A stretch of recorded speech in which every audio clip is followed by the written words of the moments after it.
لەبارەی گوشارەکان لە ناوخۆی عێراقەوە بۆ سەر ئەمریکا بۆ کشانەوەی هێزەکانی ئەمریکا هاوکات سیاست و هەنگاوەکانی دارەی ئەمریکا بۆ مانەوەی لە عێراق و هەروەها ڕۆژهەڵاتی ناوەڕاست بە گشتی زیاتر قسە دەکەین. میوانەکەمان بەڕێز مارک کمیت یاریدەدەری پێشووتری وەزیری دەرەوەی ئەمریکایە بۆ کاروباری سیاسی و سەربازی لە واشنگتنەوە لەگەڵمان دەبێت. بەخێربێ. بەڕێز مارک تو بخێراتیش بۆ کوردستان 24 ڕۆژهەڵاتە ناوەڕاست دەوان داویاندا پەرەستاندن و تەڤلی هەڤیەن زۆردا دەرباز دەبێتن. ئەمریکا یان بژن سیاسەتا نهایە ئەمریکا لە هەمبەر ڕۆژهەڵاتە ناوەڕاست تایبەت دناودا عێراقیدا چییە؟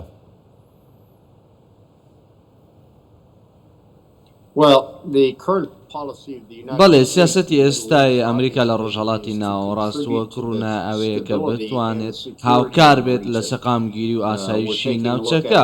ئێمە سەیری بە شێوێ دۆخەکە دەکەین و دەبینین دۆخەکە ناسەقامگیرە لە ڕۆژهەڵاتی ناوەڕاست لە نێوان سوقی حوسیەکان و جەنگی غەزە و هەروەها هەموو ئاڵۆزانێ کە هەن لە ناوچەکەدا و هاتنە نێوی حیزبوڵڵا بۆ نێو جەنگەکەوە بوونی میلیشیاکانی سەر بە ئێران لە نێوە عێراقدا ئێمە هەموو ئەمانە دەبینین وەکو بەشێک لە نەبوونی ئاشتی و سەقامگیری لە ناوچەکەدا. سیاسەتی ئێمە لە نێو عێراقدا ئەوەیە کە پەیوەندیەکی ئاشتیان نەمانە هەبێت گفتوگۆکانەی کە ئێستا هەنوو بەردەوامن سەبارەت بە گۆڕینی ئەرکی هێزەکانی هاوپەیمانان لە عێراق تاوەکو ئێستاش گفتوگۆی بەرهەمدار بوونە. ئێمە وا هەست دەکەین کە شێوازی کارکردن لەگەڵ عێراق ئەوەیە شەڕکردنە لە دژی داعش لە سووریا و لە عێراق و هەروەها توانای ئەمریکان و هاوپەیمانانمان بەردەوام بوونە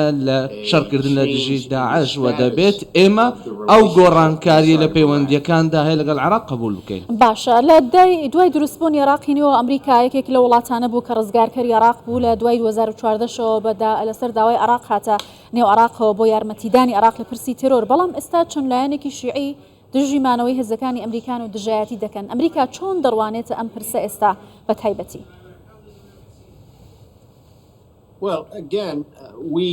بەڵێ دووبارە ئێمە لە عێراقی لەسەر داواکە حکوومەتی عێراق و ئێمە ئەگەر بوونی ئێمە لە عێراق بە شێوەیەک بێتن کە بەرهەمدار نەبێت و کێشە بێت ئەوە ئێمە جێ دەێڕین. بەڵام تاوەکو ئێستا بەغداد پەیوەندیەکانی لەگەڵ هێزەکانی هاوپەیمانان و وڵاتانی نێو هاوپەیمانی هێزەکانی هاوپەیمان قبول کردووە.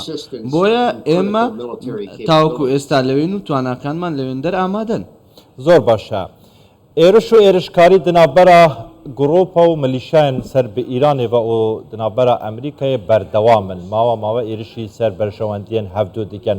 ئەگەر ئەف ئێرشە دنابەرە یان بشنج ئالیێوان گرۆپان بۆ سەر بەرشەوەندیان ئەمریکا بەردەوام بیت و دسبێ ڕۆژێدا ئەمریکا خۆڤەکشینیتن لە عێراقێ ئەنی مەترسیاڤەیەکی هەیە یان ئەگەرەڤەیەکی هەیە بەڕێز مارک بەریەکەفتنەکە عێراقی و ئەمریکی دروست بیتن یان ئەمریکا ئایرشی سەر عێراقی بکەتن بۆ جارەکاتن؟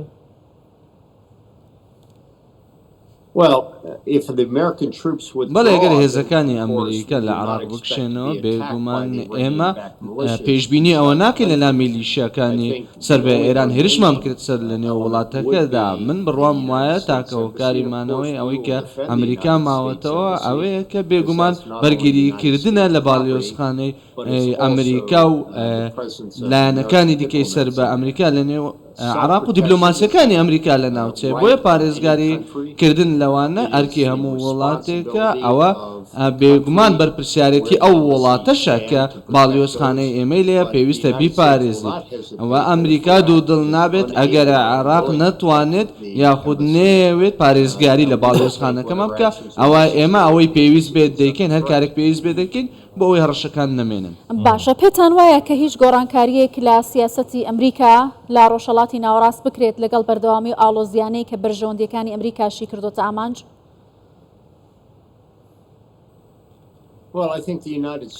ئەلە من بڕوام وایە ئەمریکا وەک ئەوەی کە پێشتر گوتم ئێستا ڕۆڵێکی چالاکانەتری هەیە لە ڕۆژهەڵاتی ناوەڕاست و دەیەوێت ناوچەیەکی سەقامگیر بێت بە تایبەتی لەو شەڕێکی ئێستا بەردەوامە و بەو وەکو هێزێکی سەقامگیر و هێزێکی ئاشتیانە بێت بە تایبەت لەو جەنگێکە لە غەزەدا هەیە.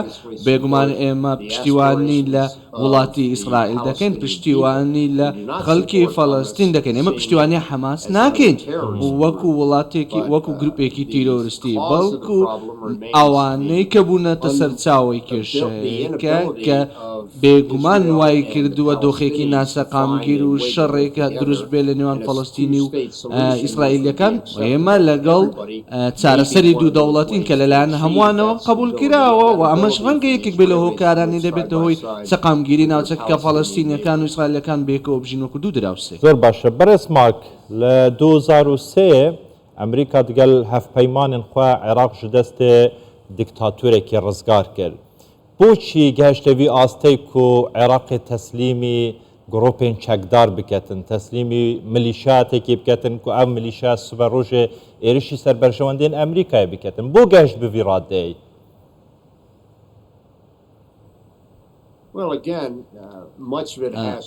دووبارە زۆرێک لەمە پەیوەندی بەوە هەیە کە ئەو بڕواایە ئەمریکا هێزێکی داگیرکردنیە کە بێگومان واشە هێزێکی داگیرکردنیە ئێمە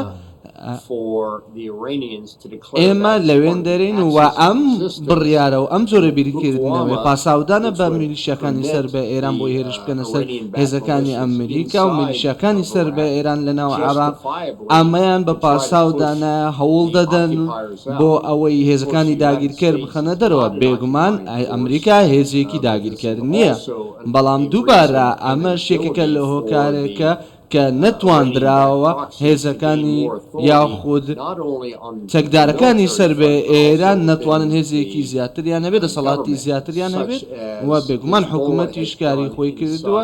حزب الله ئەو کارکە کردێتی لە ناو لوبنان. بەڵێ لە کاتێکدا مشتومڕانە بەردەوامن ئەم هێرشانە بەردەوامن کە گفتگۆی استراتژی و هەروەها دانوستان لە نێوان واشنگتن و بەغدا هەیە. پێتان وایە ئەمە هیچ کاریگەریەک دەکاتە سەر پەیوەندیەکانی ئەمریکا و تێڕوانینی ئەو بەرامبەر بەپرسی داهاتووی عێراق بەگشتی لە ناوچەکەش؟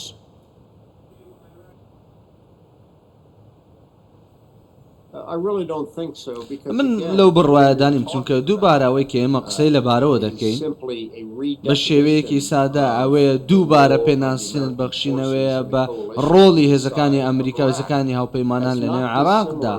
ئەمە هەمان شت نییە کە لە 2008 ڕوویدا کاتێک ئەمریکا یاسای ئەمریکا با بڵێن ئەرکی خۆی لە عێراق بە کۆتایی هێنا و ڕێکەوتنێکی هاوبەشی سەرباسی لە نێوان عێراق و ئەمریکا واژۆ کرا کە بووە هۆی ئەوەی هێزەکانی ئەمریکا لە 2010 بکشێنەوە. ئەمریکا نزیکی 20 ساڵان لە ئەفغانستانێ بوو لە داویە ئەفغانستان بجێهێلا تەسلیمی تالیبانێ کرد. کەنگی ئەمریکا تەواوی دێت عێراقێدا دەرکەویتن، یان ئارمانجا سەرەکیە ئەمریکا چێل عێراقی کەنگی ئەف ئارمانجا بەدەست خست وێ تەمامیش عێراقی دەرکەویتن.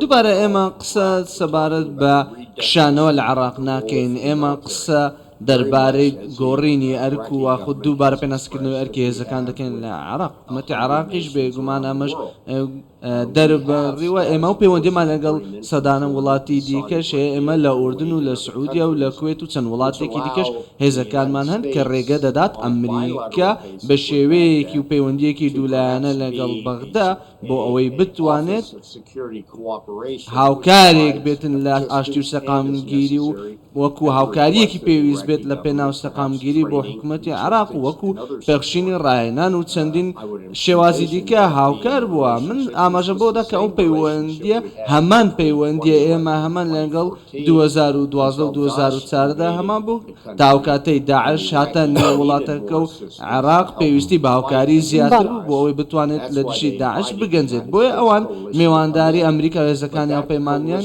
کرد بۆ عێراق، بەڵام ئەم هێزەی هاوپەیمانێ ناتوانێت بۆ هەمیشە لەوێ بێت و پێویستیش ناکات بۆ هەمیشە لەوێت. ئێستا کە هێزەکانی عێراق دەتوانن بە شێوەیەکی زیاتر ئەرکەکە بگرنەست و وڵات بپارێزن لەدا. بەڕێز مارک کەمیت یاریدەدەری پێشووتری وەزیری دەرەوەی ئەمریکا بۆ کاروباری سیاسی و سەربازی لە واشنگتنەوە لەگەڵمان بووی. سپاس.